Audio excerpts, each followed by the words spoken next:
So a lot of people set kind of like resolutions for 2026. Are you a resolutions guy? I try to be. Okay. Predictions for 2026. That's interesting. I'm excited. Yeah, have a look in our crystal ball. One of my favorites, and I mean this isn't going to be new to a lot of people, but have you ever heard of like the one camera, one lens, 1 year? Not the full concept? year. I've seen people talk about, doing a trip or something with one camera, one lens, but doing it for a full year. Hello and welcome back. Season 2 of the Full Frame Podcast. Back in the studio. We're back, baby.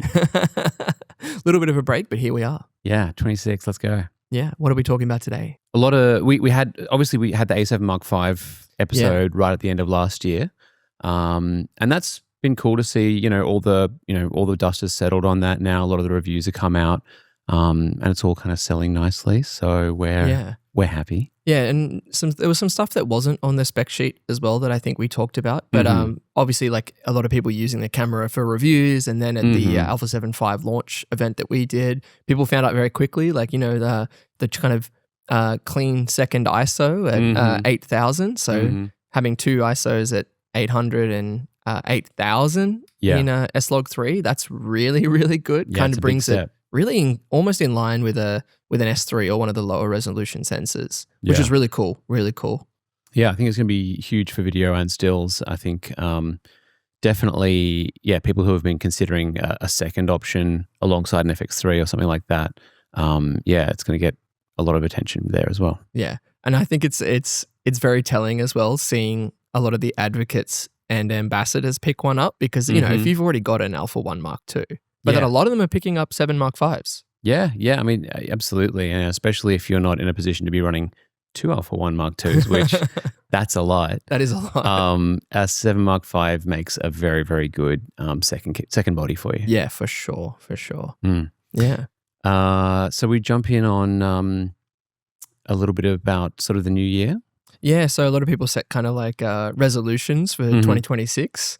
And I thought it was... Are you a resolutions guy? I try to be. Okay. Don't worry, it's not fitness related. No. Yeah. Generally, trying to do, it'd be some kind of like personal growth thing. So, spend more time with friends and family. Yeah. Put my phone down. Maybe once. Stuff ever. Like that.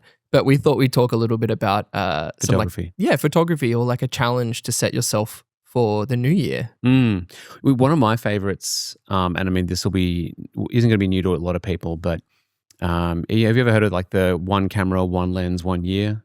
Not the full year. I've seen people talk about, doing a trip or something with one camera, one lens, but doing it for a full year. Yeah, well, I mean, I think, it is an opportunity to kind of, go deep on something, which is something that, it can be hard to do, especially I think for people, once you've been in the hobby for a while, you start accumulating, bodies and lenses, and I'll use this for this and that for that, and that's my this kind of photography thing. I always take the 85 for a portrait shoot or whatever.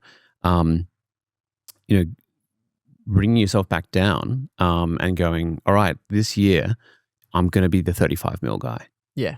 Or I'm the 35mm guy every year. Yeah.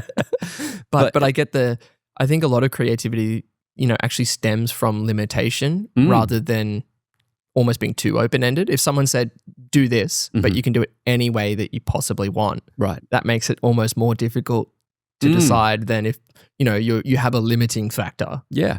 And, I think especially for people who are not professionals, I'm not advocating that as a professional photographer, you go like, actually, like we're doing this portrait shoot at 24mm, because it's not necessarily going to work. You don't always have that freedom as a pro, but for people who, are just approaching this as a hobby, it's great to then challenge yourself and it can become, stead, right? Like you get used to being in your groove, you know what you do, limiting yourself back down to, maybe an older camera or maybe, or a fixed lens. Yeah, we're talking about this a little bit later, but the fixed lens craze. And people love that limitation. Yeah. Well, and it does, in the end, there are no hard rules in photography. Of course, we have all the rules of thumb, portraits look great at 85, landscapes look good wide, all this sort of stuff. But that doesn't mean you can't shoot a wide portrait, doesn't mean you can't shoot a long landscape. Yeah. And of course, long landscape's very, very popular these days. But yeah, one of my favorite landscape photographers, Michael Shaneblum, he shoots a lot on a 100-400. Yeah. I mean, they can be incredible. And, it also, I think, shooting, I mean, I'm getting off track here, but like shooting landscapes on long, like often you're in a situation where the wide isn't great, right? Like in the end, shooting landscapes wide, you have to go to the right spot because the landscape has to be spectacular corner to corner. Where we are. Yeah, that's right. Yeah. But, like, I mean, I did the drive to Canberra this break, and there's a lot of places where, with a long lens, you come down along Lake Burley Griffin. Oh, sorry, Lake Burley Griffin. What's the one Lake that George? disappears? Yeah, Lake George. Yeah. You're looking across, there's the windmills. I mean, you could get some amazing super tele shots there that would make great landscapes. Yeah. And just from the highway, you don't have to go out of your way. Yeah. I think I like that. Try using a different lens, but also limiting yourself in a way. Yeah, one lens, one camera, 1 year. Yeah, it's your 300mm A6000 2026. Let's go. What a combo. I have seen some people doing that on like Instagram, Yeah. even picking up an old A6000 and shooting with that and being like, this is what you can still achieve. Yeah. If you're applying of good course. craft and, good skills and a lot of patience. Yeah. But yeah, like even a body that was released, I can't even count how long ago that was. A6000. Oh yeah, I don't know it off the top of my head, but it was a while back.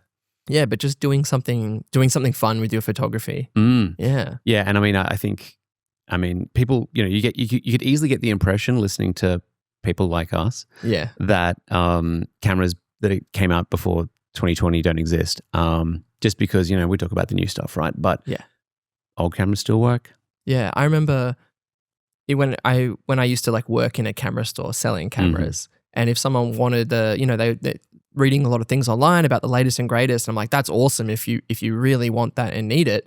But when someone says, oh, I'm doing landscape, I only shoot manual focus, right, and things like that, you're like, oh, well, you could probably pick up a slightly older body and be just as happy. Right. And then you can invest all of that into traveling to better locations, maybe a bit of better glass. You can get a nicer lens for your 100%. camera. Invest that into something that's actually going to improve your photography, not always just getting the shiny new thing. Yeah, look, if it takes a charge and it turns on, then like you can probably take a good landscape with it.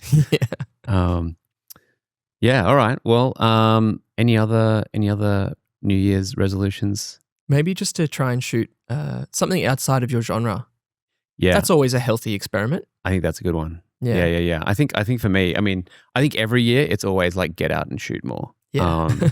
I think that's the key ingredient to great photography is like get out and shoot. Yeah. So I think I've said this on the podcast before, but some people, invest in dry cabinets to look after their gear, and probably a really good consideration. Yeah. But I use my camera 4 times a week. Never has time to get in the cabinet. It's not even worth unpacking the bag at that point and putting it back away. So yeah, I think it's like any craft. It's the more you do it, the more zoned in you'll get. Yeah, 100%. And again, with shooting with a fixed focal length, it's like your eye becomes really good at interpreting scenes and understanding exactly what the image will look like before you've even picked up the camera. And where you need to be as well, right? Yeah. Because especially if you're locking yourself into a wider focal length, you need to start thinking about, well, where am I positioned in this scene? Yeah. I think that would be really interesting. And I think I'm going to try and keep an eye on it at workshops now when we're running like scene events, is look at what photographers position themselves before they pick up the camera. So, if I'm shooting you right now and I pick up the camera and go, oh, no, I need to be closer. Yes. It'd be interesting to see the people that move and then pick up the camera, because that would kind of indicate that they're already interpreting the scene through that focal length. Yeah. That would be a cool experiment. It's something that you see, when you see people who work in photojournalism, that sort of stuff, they're always, because they have to get coverage,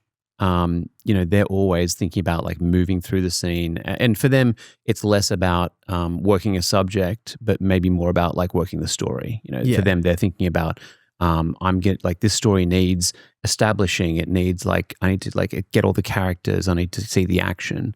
But yeah, people who, when they start out in photography, often you're trying to shoot a subject and you're worried about, I want the subject to look good. Maybe I'm thinking a little bit about light, but then, there are so many things to consider. And I think watching people who, like photojournalists, like people who, wedding photographers is another great example of people who are great to watch. They know exactly when to pick up the camera. Yeah, that's right. And they don't start shooting because they've gone like, oh, I should take a picture. Like they have an end result in mind. They're like, I need to get this shot, because that's part of what I need to deliver. Yeah, and they're already kind of walking and maneuvering to be in the position for when that moment happens. That's right. Yeah. Which is, that's just experience. But I think as an amateur, you can definitely look at that and go,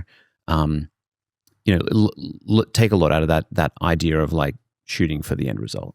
Yeah. Like have a sense of like what you want to capture before you walk out. Yeah, I talk about that a lot in the scene workshops as well, about like shooting for a gallery. Like if you know that you're giving a gallery, not a singular image to a client, you can really be a bit more creative. But then also you know what your end result is and you know what it needs to feel and look like. So then you just kind of have to wiggle your way around to make that possible. Yes. Yeah. Yeah.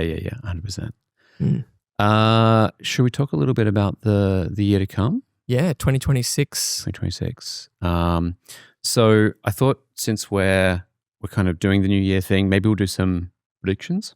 Predictions for 2026. That's interesting. I'm excited. Yeah, have a look in our crystal ball. The Full Frame Podcast crystal ball is actually in the shop, but we can probably just have a guess. We can have a guess. Yeah. I've got a cheat sheet. A little list of questions. It's a 2D crystal ball. That's right. Okay, so maybe starting with like industry stuff, like what's going on in the industry. Okay, one thing that like we hear a lot of is obviously, phones have leaned hard into computational photography. Yeah. Because they, have small sensors, they have relatively basic lenses, but they have a stack of processing power. So like they are very focused on computational photography. And that's usually a workaround though, because of the limitations of those small sensors. Also, this is my question is, do you think that any of the major players in cameras are going to release in 2026 a camera that is more focused toward computational photography? I feel like we could almost unpack this for the whole episode, but I will say that because of the nature of photography and people generally that become interested in it, they're interested in the technical side or they like the creative expression. I think people like having the control. Yeah. I mean, I've thought about using AI culling and AI editing, but I've steered away from it because I actually like having the control. So I think, it's some people might sit on either side of the fence here, but I think personally, I like having control over a raw image. I want to process it. I want it to look how I want it to look. Yeah. And I think even if computational photography is occurring inside the camera or in editing later, I think some of those decisions are being stripped away. Yeah. Yeah. Yeah. I mean, I tend to agree more on the sense that it's about like, what is the point of difference that a dedicated imaging device like a camera brings to the table, because obviously smartphones have got processing power, absolutely hands down, right? We're carrying around little supercomputers in our pockets. Yeah, more powerful than the computers that took the rocket to the moon. Exactly. Yeah. So, trying to compete with that is, it's tough. It's an uphill fight. Yeah. And software is where phones are great, right? So, as a camera maker, do you want to step into the ring and go like, I'm going to try and do software better than Apple, better than Samsung, as they do it in the because then you're going space. up against a software giant. Yeah. Whereas and there's a lot more money sloshing around in phones than in cameras. Yes. Whereas, the point of strength that cameras have is it's the hardware, it's the lenses, it's the sensors. That's the stuff. I like the tactile thing. I mean, some whole other brands have built their personality around, that tactile experience. Yeah. And that's something that I don't think a phone or computational will ever be able to mimic. No. No, and you won't get that level of control as well. Yeah. Which is, I think, a big part of it, a part of what cameras do well. I mean, what if one of the, it came from the other direction, right? Instead of Sony or Canon or Nikon or whatever making a phone. What if phone manufacturer made a more camera-y phone. I guess that's not that's really already- a what if, is it? Yeah, it's already a direction. I mean, iPhone, what are we up to now? 17? Mm-hmm. Like they're able to shoot ProRes RAW with log. Right. You know, it's getting close. They push pretty hard, don't they? Yeah, and I think I'm fine with computational photography or videography happening inside the product as long as the output is, I think, limited. So in the sense that I would be happy for a phone to process an image to increase dynamic range, but I would still want to be able to grade that footage. I would still want control. Whereas if it's if it's doing computational photography to make the image look better, it's taking away that creative freedom. Yeah. But if the camera can only shoot 15 stops, and then then it can record at a lower ISO and a high ISO, and then combine the image to get 17 stops, or that's theoretical. I don't think a phone's capable of that. Right. But I can imagine that would be enticing.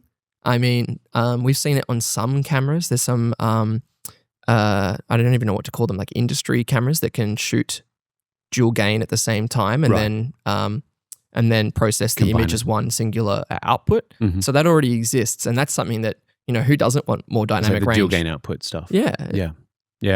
I mean, okay, all right. So your bet is we don't see a true camera with more computational photography this year. It will have, I think we will, but it will have limitations. Okay. Not limitation in a bad way, but it'll be to either increase speed or it'll be to increase dynamic range. But I don't anticipate it being, you can edit your photos in the camera. Yep. HDR. No, like extra bokeh from computational. I hope not. Yeah. Because that's the beauty of you don't get the understanding of the lenses and choosing the lenses that you want to shoot with. That's part of the beauty of enjoying the tactile part of the craft. All right. Well, great segue actually into my second question. So one thing that we've seen in the way that people talk about lenses and think about lenses, I'd say for the last, maybe since the 80s, really, like the push has been toward cleaner, sharper, all of that stuff, right? Smooth bokeh, beautiful background blur. But there has been this kind of counter shift away from that toward lenses with more character. And I think, this has definitely been an avenue for the smaller lens makers to do something that interests people without having to compete with the majors on what is actually incredibly hard to do, which is that clean, clinical, crisp. Chasing optical perfection. Exactly. Yeah. I guess the question is, are we going to see maybe any of the majors think about adding some character-first lenses into their lineup? That would make me very happy, chappy. Specifically, we've said this before, but anamorphic for E-mount. There are some third-party options and some with AF now, but I would love to see a Sony-made anamorphic for E-mount. Yeah, okay. That would really, I think would spice up the industry a little bit because, so many of the cinema line products now support anamorphic D-squeeze in camera. Yeah. And there's already some limitations with some of the third parties where the autofocus does work, but not when you have the D-squeeze applied in camera and all these like fiddly workarounds. So I'd be excited to see a native anamorphic. Yeah. I think people understand the visual language of it a bit better now. So there's more interest in it. But yeah, the idea of some more like character-driven lenses. I mean, I had a 24-70 GM for GM2 for a while, and then I swapped to the 28-70 f2 GM, and the f2 is just as sharp, but at the right angle, it gets like a rainbow flare when you shoot without the lens hood on, and I love it. I think it's beautiful. Yeah. So like things like that where you understand the character a bit more. We've already seen that even in the Sony native lens range. Yeah. You think about the 85mm GM f1.4 Mark 1 versus the Mark 2. Yeah. I remember talking to Julia Trotti, and she was saying that she really enjoyed the flare on the original, original f1.4, and the f1.2, like it's a better lens in a lot of ways. Yeah, but the flare is like a little different. And, it is. In the end, like it's a question of taste, right? Like if you're attached to the way that one lens behaves, that's just what you want, right? Yeah, And I think I talked about this a little bit at a few workshops recently, but there's more emphasis on putting the camera in the scene as opposed to here's the scene unfolding and I've captured it. Now I like the look and feel of the camera almost being in the scene, and that comes from, chromatic aberration or, particles in front of the lens, foreground out of focus elements, crooked horizons and It's like a fingerprint. Yeah, it's like a digital fingerprint of the camera was in the scene. Right. And I think that also comes from, character from the lens itself. Yeah, definitely.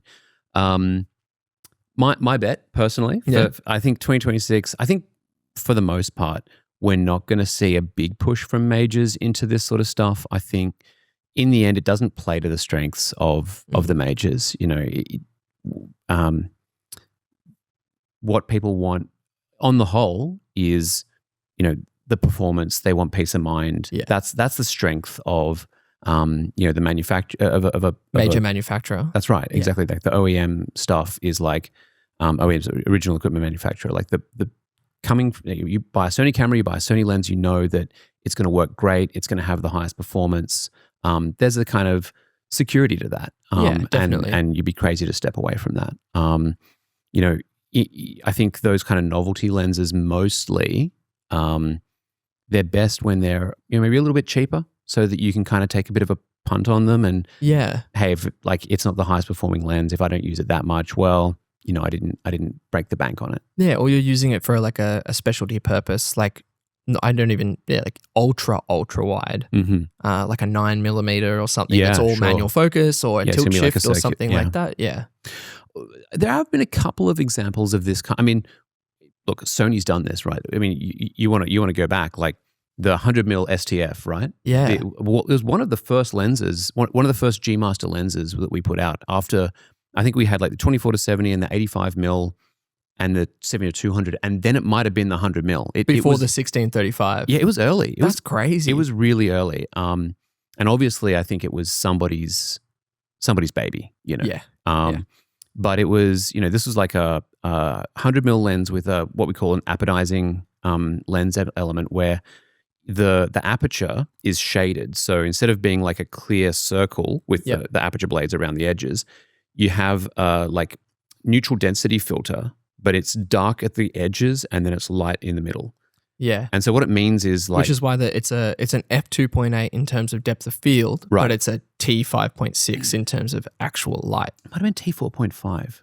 It might have been 5.6. Yeah, okay. Anyway, whatever it is, yes, you're right, exactly. Yeah. So it cut down the light coming in, which obviously is kind of tough in the first place. But also it meant that instead of getting like clean circles as your bokeh, instead they'd be kind of faded on the edges. So they'd look like an orb, like a 3D orb. Like a Gaussian blur almost, like in Photoshop, which is nice. Like it made the background blur and it looked super smooth and creamy.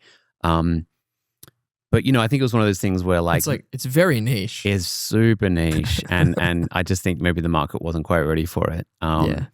But I think it actually sold quite well in Japan. Okay. I think they have more of a cultural concept of that over there. But yeah, I don't think that one was it sold, but I don't think it was one of our winners. No. Yeah. And you've even seen it from other manufacturers. There's a couple with I want to say Canon had the one where you could adjust the apodizing. It was not apodizing. It was the spherical correction. You could make it overcorrected or undercorrected. Yeah. And just change the quality of the background blur. But I didn't get the sense that lens really did great either. I don't hear a lot of people talk about it.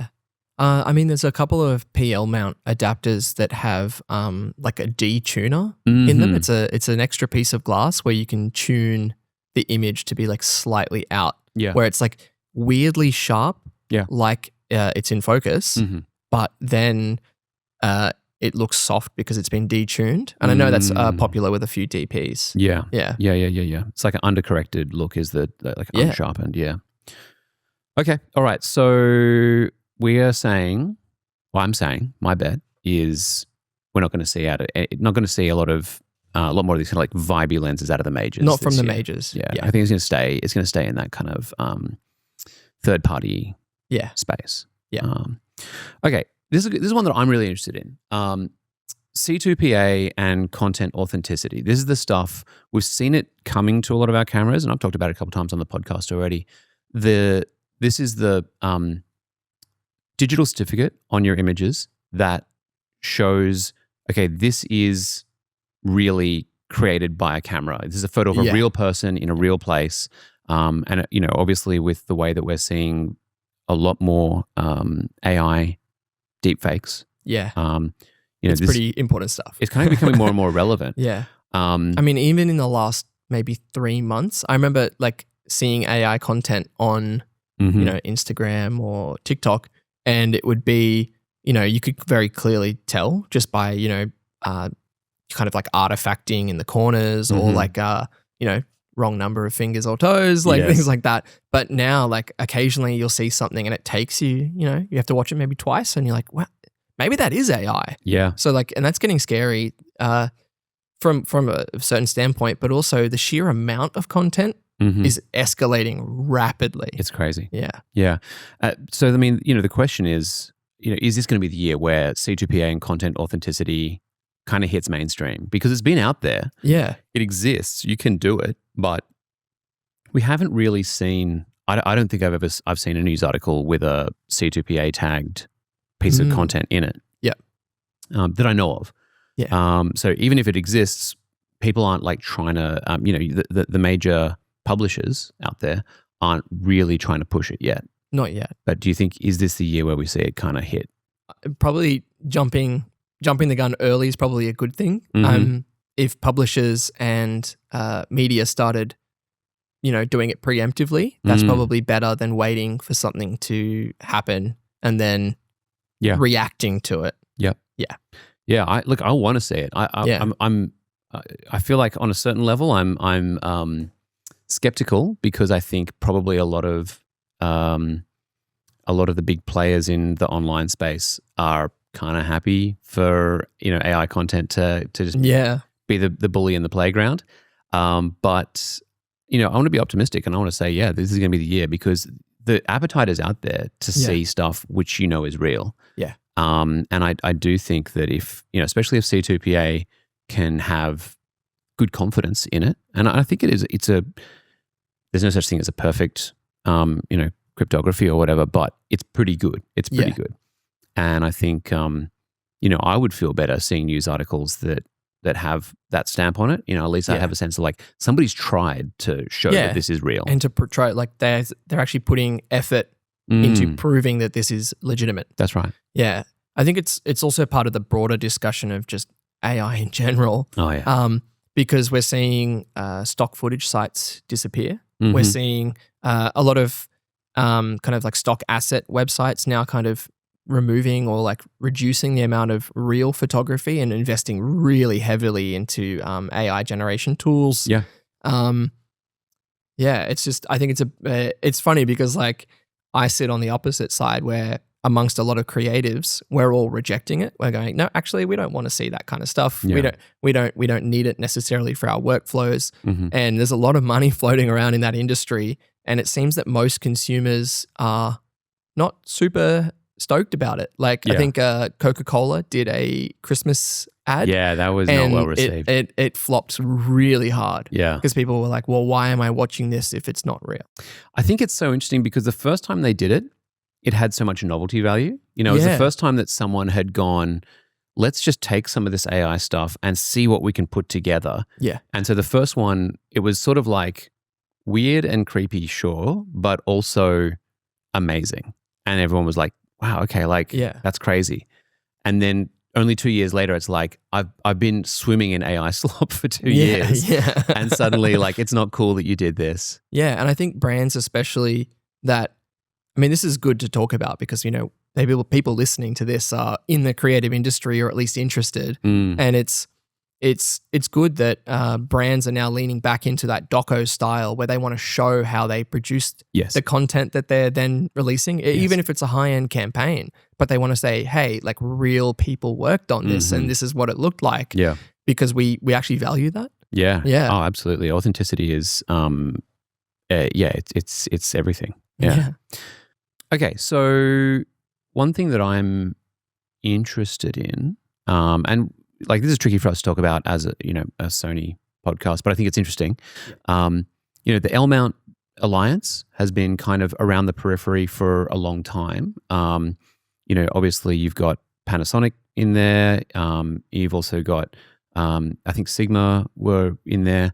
Do you think that they are going to, come into the market, be able to stake a bigger claim in the market in 2026 than they have done? Because so far I think they've struggled to really carve out a big niche. You've still got the three major players, and then probably Fuji behind that, and then L mount might be like a distant fifth. Yeah, I think so. It's interesting because what you see in the real world is vastly different than what you see online. Yeah. So I know that some of the third party, it was not third party, but some of the other manufacturers like that manufacture for L mount alliance, they're really pushing a lot of YouTubers. So they're saying, trying to get YouTubers across to their full frame lineup. And it's really interesting because a lot of them are, because they're, toting 6K, RAW, OpenGate, talking about that kind of stuff. And it looks like every YouTuber has just swapped to whatever brand it is. Yes. But then when you actually see the real world and you talk to people that are just shooting day in, day out, whether that's, working DPs all the way down to, hobbyists, you see the major players a lot more often. Yeah. And, it is, I think especially when we saw, some of the new Panasonic bodies, they had really strong spec. And, I remember, obviously when a new camera comes out, we look at, all right, where's this going to sit competitively? Yeah. How's this going to sit in the market? And their most recent set of bodies were very strong. There's certainly nothing wrong with them on a spec sheet. But then, we haven't probably seen the market react in the way that maybe you'd expect looking at a piece of paper, looking at the chatter on the internet. Yeah. And I think it also comes down to lens lineup. So even though there's like an alliance across those lens and body manufacturers and they're all sharing the common mount, I think it is interesting that the offerings are still quite limited. Yes. Whereas, a manufacturer like one of the major players, but specifically Sony, went really hard on lenses in the early days. And I remember when I started working at Sony and I was doing my first, day 2 briefing, and you were giving me the full rundown on every sensor that Sony makes. But it was really interesting because I remember you saying that, how high the percentage of investment into lens was versus bodies. Because when people think of Sony, they think, oh, A7. Yeah. But it is interesting how much of that R&D is actually into lens manufacturing. Huge. Yeah. And it really shows, because I would rather have access to a much bigger array of lenses than have the best body, because bodies can become outdated in, it could be even as little as 4 years, whereas a lens can last a lifetime. Yeah, and people buy into a system. They don't just buy a body. So maybe that is a major part of what's been holding back the L mount alliance. I still think they make some incredibly interesting gear, and it'd be good to see. Obviously, kind of healthy competition is good for everyone. Yeah. So it'd be good to see them, continue to make an impression. Yeah. Maybe not too much of an impression, but on terms of the actual, I remember when this was probably like just pre-mirrorless, but it was all the camera and lens manufacturers were fighting for a pie that was shrinking and shrinking and shrinking. And they're all fighting for the largest piece of that ever shrinking pie. Yes. But not that I've seen the figures recently, but it does feel like the industry has rebounded somewhat with like the creator economy, things like that. And it seems like there's a lot more investment into, imaging in general. So what's good for us is good for everyone else as well. Can be. Yeah, for sure. Okay, I'm going to move on just to talking a little bit about short form video, because I think that's been an interesting trend. We've seen more and more, obviously, in terms of what's being published online, you've got, Instagram, you've got YouTube, you've got a lot of players that are pushing, and obviously TikTok is the elephant in the room. Yeah. They're all pushing short form video. I think everyone's consuming short form video, whether they like it or not. It doesn't matter what platform you're on, it's there. So, then in terms of the way that the camera market's responded to that, we've seen more of that, Sony's making the ZV cameras. A lot of the other manufacturers have got their own offerings in that space. Yeah. We're going to continue to see... That I will add that to my prediction then. We will see a camera with a vertically orientated sensor this year. Yeah? Yeah. Yeah. 100%. I think we will. Do you think that's going to come with its own, like a new form factor, or do you think it's just going to be standard form factor, but the sensor's sideways? Standard form factor. Yeah. Because I think when you talk to people in terms of how they actually want to hold a camera, it's still more natural to hold like this than to hold like that. Yeah. I think we will see a camera with a vertically orientated sensor. And so all the mount would have to do is rotate, 90 degrees. Makes sense. But then when you could still use your existing glass, because obviously no brand would want to tank. No. Tank half their lens lineup. Yes. But I think it'd be really interesting. Yeah. I mean, I think... or the square sensor. Oh, yeah. Square sensor is of course an interesting one as well. I mean, yeah. It's interesting because this comes into the discussion about open gate as well, right? Yeah. A lot of people who want to get the flexibility, or at least a lot of talk about getting the flexibility. To be honest, like the difference is like 200 pixels. Just shoot slightly wider. That's my opinion, but yeah. I know, when I talk to people who are actually shooting, they just go like, well, like I want to frame my vertical stuff a little bit differently anyway. And in the end, I'm either going to have to do it in camera, like I either have to get the shot in camera, or I just have to like mess around more in post, and I just as soon get the shot. Yeah. And then it's I know it's right. I've done it. I've seen it all. I just preview with a monitor with the you can do it on most of the cameras now. You can put a 9:16 aspect vertical ratio crop marks. Yeah, and you just shoot with that in mind, and that's my workaround. Yeah. Okay. Yeah. Interesting. Yeah. I think who would bring it? Who would bring the vertical format camera? I don't think it'll be full frame. Mm-hmm. I think it'll be demoed in APS-C, and it will be like a ZV style camera from I don't know if it'd be us, but might be someone. Mm-hmm. And I think we will see it this year. Yeah. Okay. I'm thinking like compact, like small form, even 1-inch sensor. Yeah. But a trial run, being like, what do people think? Interesting. Okay. All right.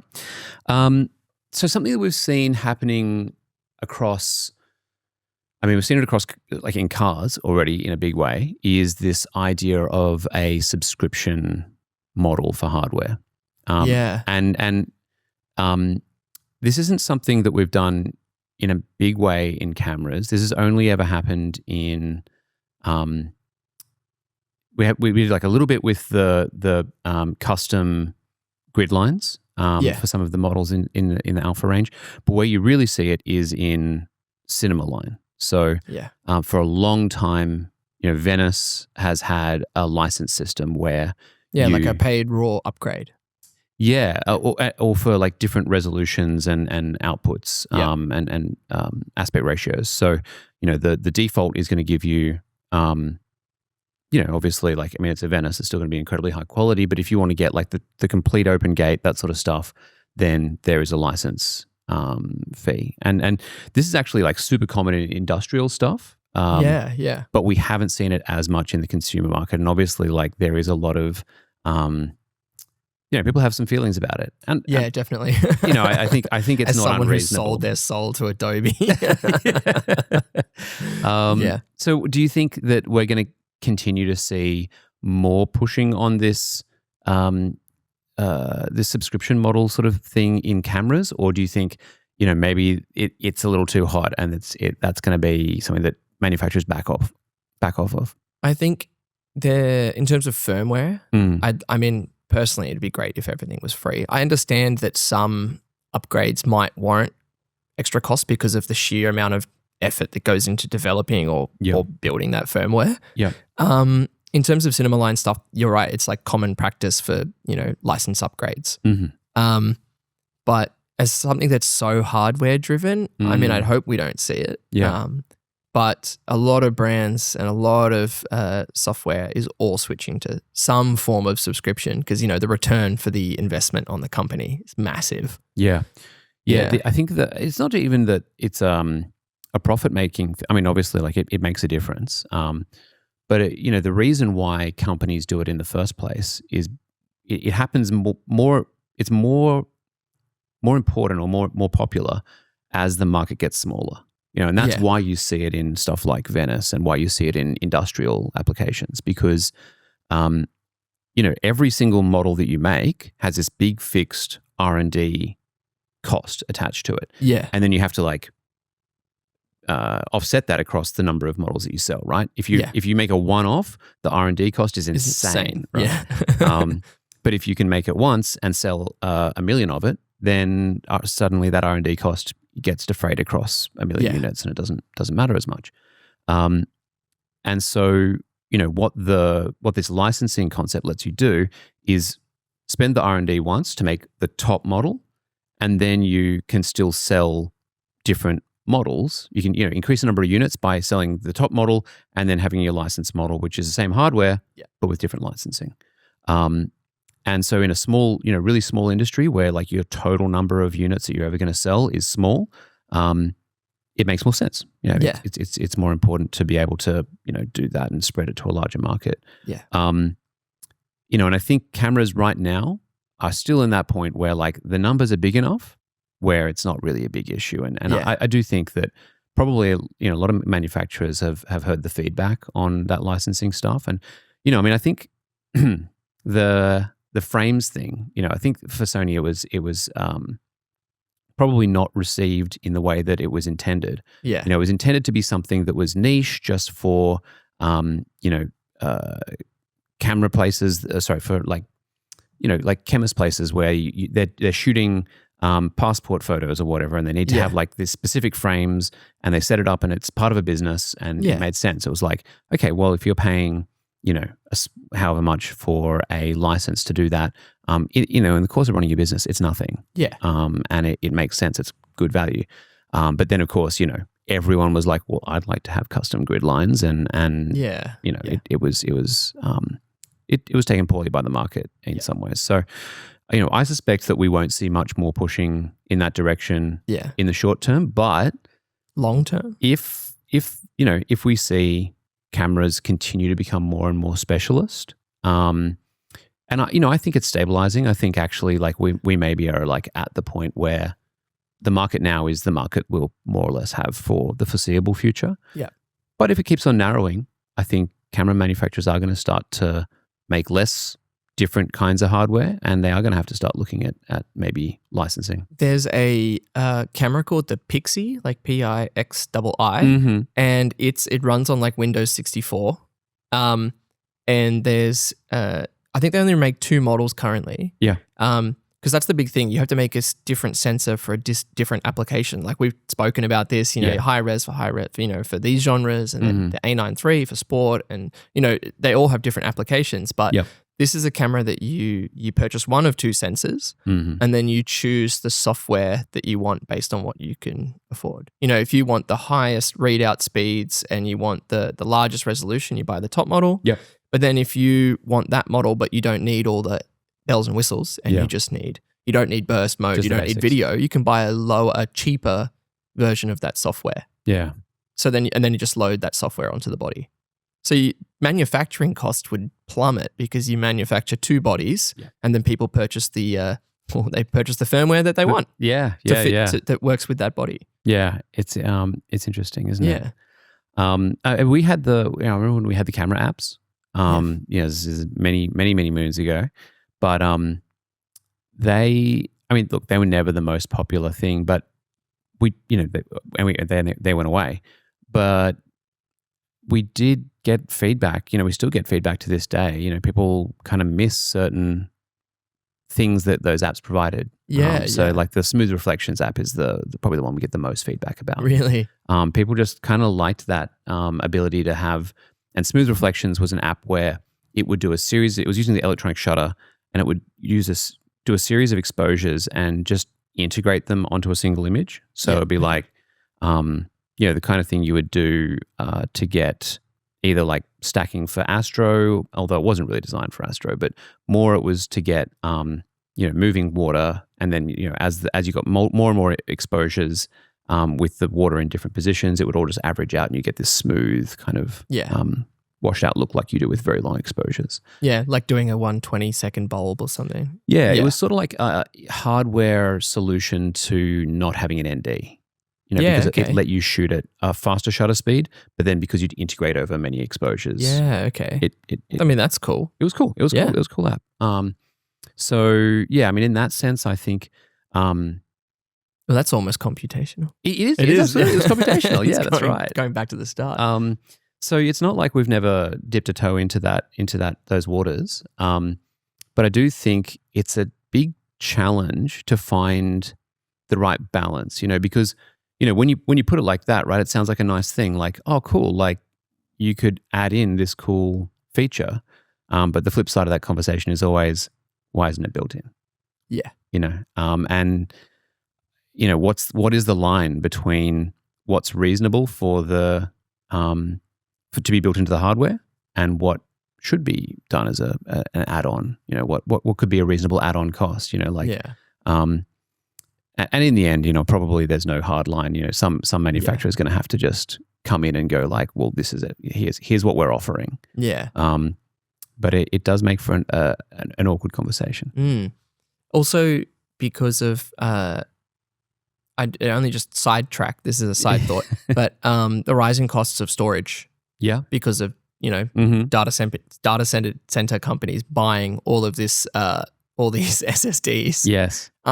Like rising costs, because there's a few manufacturers out there that do internal storage in cameras, and that would vastly inflate the cost of manufacturing that camera now. It's interesting because it's not really what we've seen in the market so far. Yeah, not yet. In fact, over the last year, SD card and just generally storage prices have come way down. Yeah, and then they're just going straight back up again. Yeah, which is interesting because do manufacturers lean more into like card solutions, or do they start looking at internal storage? Because the feedback from the photography industry has been very positive on internal storage. Yeah. I mean, it's nice to have.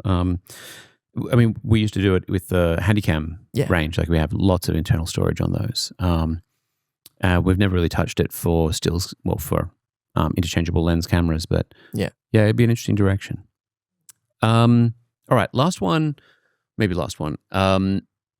So people have been obviously moving back to film for a while. Yeah. Not in huge numbers, but a lot of people have been doing film as maybe an extra bit on their photography. Do you think that that's peaked, or are we going to continue to see film grow? I think we'll continue to see film grow purely based on what film manufacturers are doing. Okay. I can't remember the exact stocks, but there's a few new Kodak ones that stopped being produced in the early 2000s, and now they're back. Yeah. And there's a few, other manufacturers that are kind of messing with the recipe and trying to remanufacture Ektachrome or Color Chrome and a few other stocks. So it'd be really interesting if they're investing in that, then they must be anticipating that the market is growing. You wouldn't invest. Because that's a lot of manufacturing, in terms of chemical manufacturing and then also processing. That's a big investment. So they're clearly seeing a shift with people shooting more film. Yep. And it's not necessarily just purely film shooters. I think there's a lot of digital photographers as well that are also embracing the film trend. Yeah, no doubt. I think it's cool. Yeah, no, I think it's really cool. My feeling is, maybe we're getting to sort of a leveling off point. We have seen, obviously a lot of growth, and I think it's become a lot easier to be a film photographer because, more of the support infrastructure is there now. If you want to get your film developed, if you want to, work with a printer who's a little bit more involved, the market exists now for those people to be out there. I think 5 years ago, you'd be lucky if you could even find a place that would print your film. Especially if you weren't in a really major city. Yeah, if you live regionally, that would be quite difficult. Yeah. And now it feels really healthy. And you're right. Options for film are definitely out there. But at the same time, it does feel like it's sort of a little bit like vinyl, where there's an appetite for it, but at the same time, the realities of using that, there are reasons why we went to digital, right? For most working pros these days, the convenience factor, the speed, all that stuff that you get with digital is just part of the way people expect to do business these days. Yeah, and then now if you're shooting film for work, you're doing it as a very stylistic, intentional choice. That's right. Rather than a practical one. That's right. Yeah. And I think if the minute that the aesthetic or the interest starts to move away from that nostalgic filmic look, it is going to be harder to justify doing that because it is a cost. It costs you time, costs you energy to do that. I think we're definitely still very much in that trend though. Oh, no doubt. Mean, like Dehancer, DaVinci, like everyone's switching to these tools or plugins because now we can emulate Kodak stock. We can emulate specific looks that we probably grew up as kids watching. Yeah, and I think especially with probably the rise of AI is only going to be fuel on the fire for this because authenticity is feeling more and more like a scarce commodity. And so, having images that have this very physical process that are very grounded in the real world, the value of that is only going to rise. Yeah, definitely. So, all right, maybe I do think we're going to keep on seeing growth there. Okay. All right. That's all I got. That's my predictions. That's your predictions? Well, that's my predictions bit. Easy. All right. Well, we thought we'd just quickly talk about the Australian Open and the Olympics. By the time this episode comes out, I think the Olympics would have started. I think they'll be in full swing. In full swing. So that's the 2026 Winter Olympics in Milan.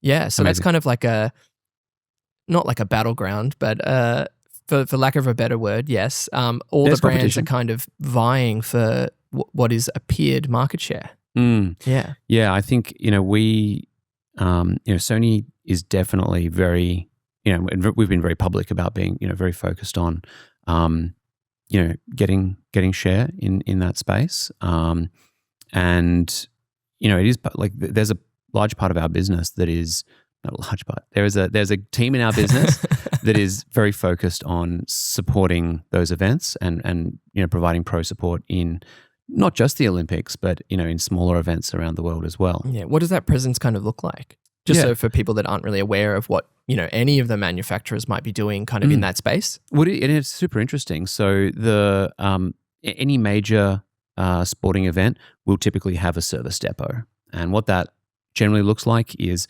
at the event there'll be media area, which is where photographers, journalists, they can all go there to file their reports or send their images off to their editor. So within that space, there'll be a small couple of rooms for the major equipment manufacturers to provide support to photographers who are shooting on their kit. Yeah. And so, typically it looks like a small room, probably not different to the size of the room we're in right now. And there'll be a kind of booth at the front where people can come and talk to the technicians who are there. And then there'll usually be a little space out the back where the loan gear is kept and where service is done, that sort of stuff. Yeah. And, we bring a lot of gear along for these things. So, we'll have all the super telephoto lenses, we'll have flashes, we'll have bodies, essentially all the accessories, everything that anyone who might be shooting on the day might need. Partly that's, so that professional photographers can maybe try something new that they're considering adding to their kit. But the most critical part is, somebody comes in and they've knocked their flash, something like, I was speaking to someone who's in our Australian Open service depot earlier this morning, and they were saying, yesterday somebody, they whacked their flash on the wall and it broke the mount. And so they were able to bring that to our depot. We just swapped out the mount from one of our loan kit flashes onto their one.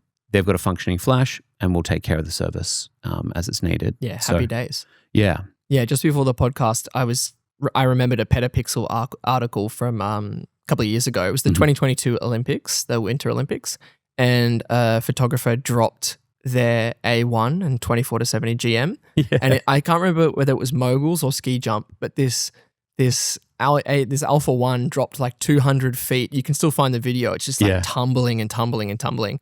Yeah, like 200 feet down the mountainside.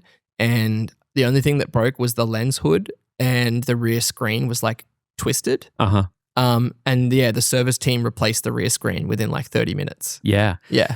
Yeah, I mean that's what's needed at those events. But yeah, it was awesome. I remember the video as well, and you watch it tumbling down. You're like, scratch one camera, but apparently it was made of tougher stuff. Yeah, completely fine apart from the rear screen and just like a cracked lens hood, which is pretty impressive because that thing flew down that mountain. Yeah. You watch that video, it doesn't look good.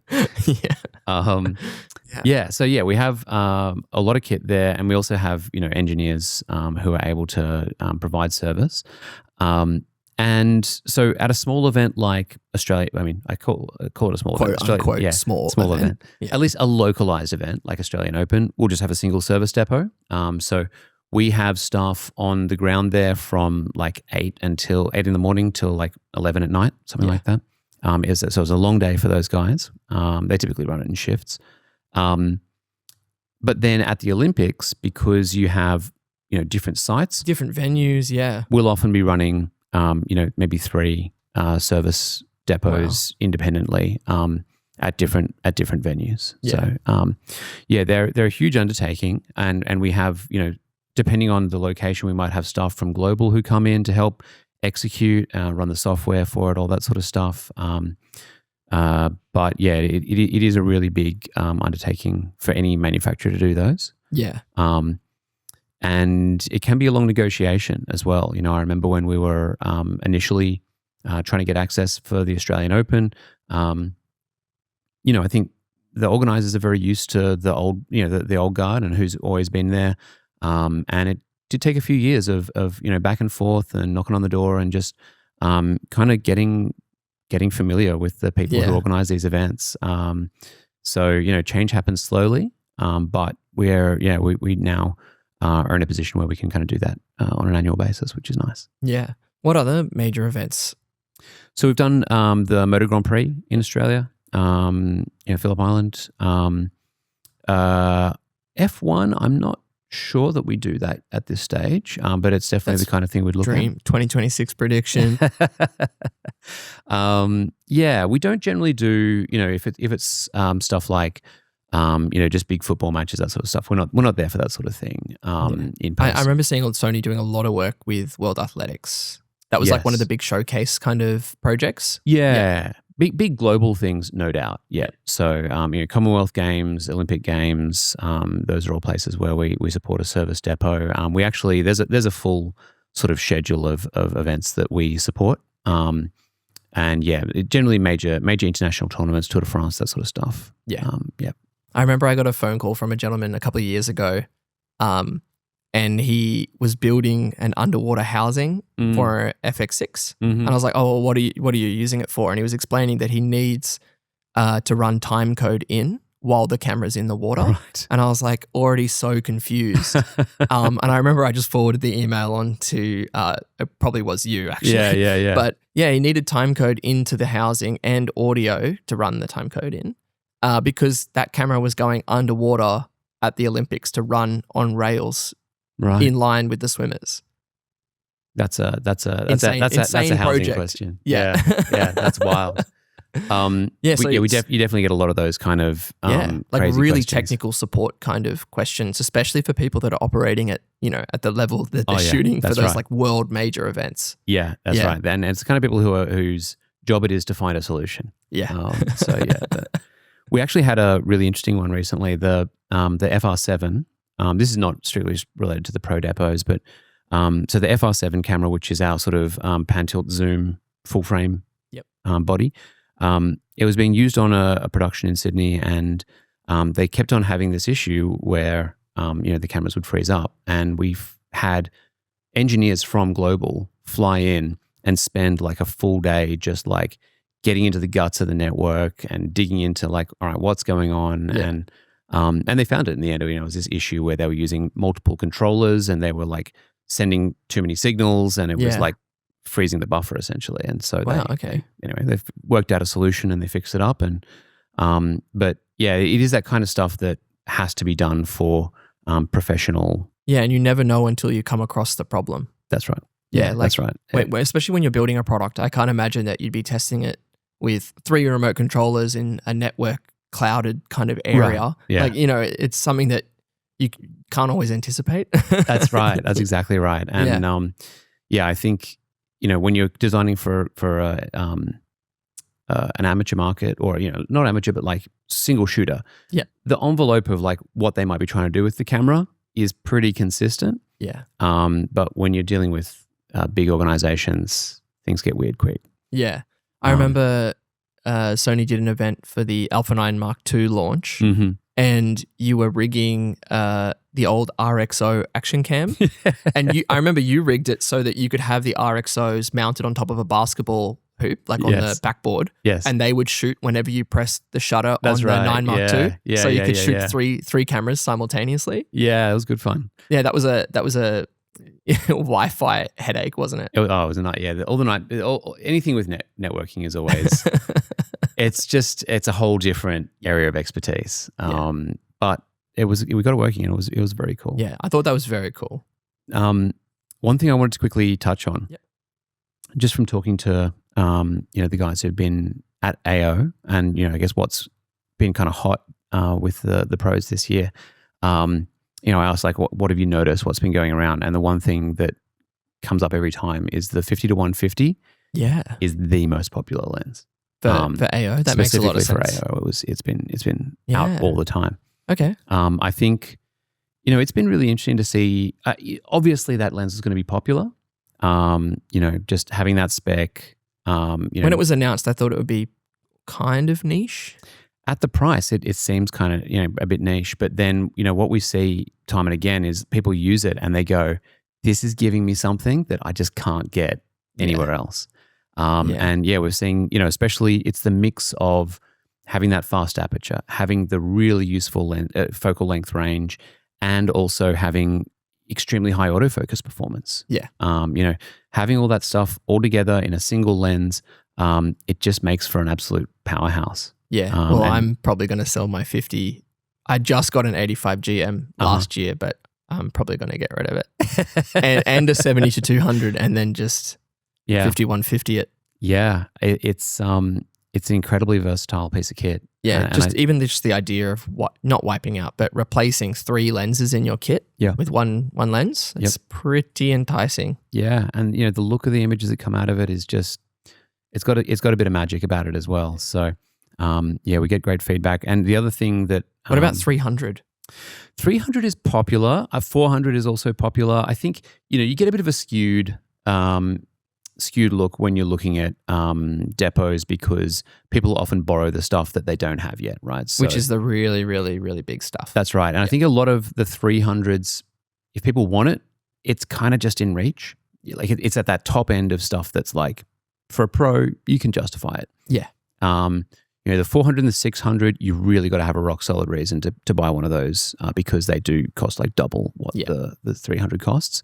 And so that means they often get loaned more often. Yeah, okay. But they definitely, all of those move. I think there's a lot of very happy 300 owners out there. Yeah. It is, just because it's, instead of being $10,000 instead of $20,000 Australian, it's that much more achievable.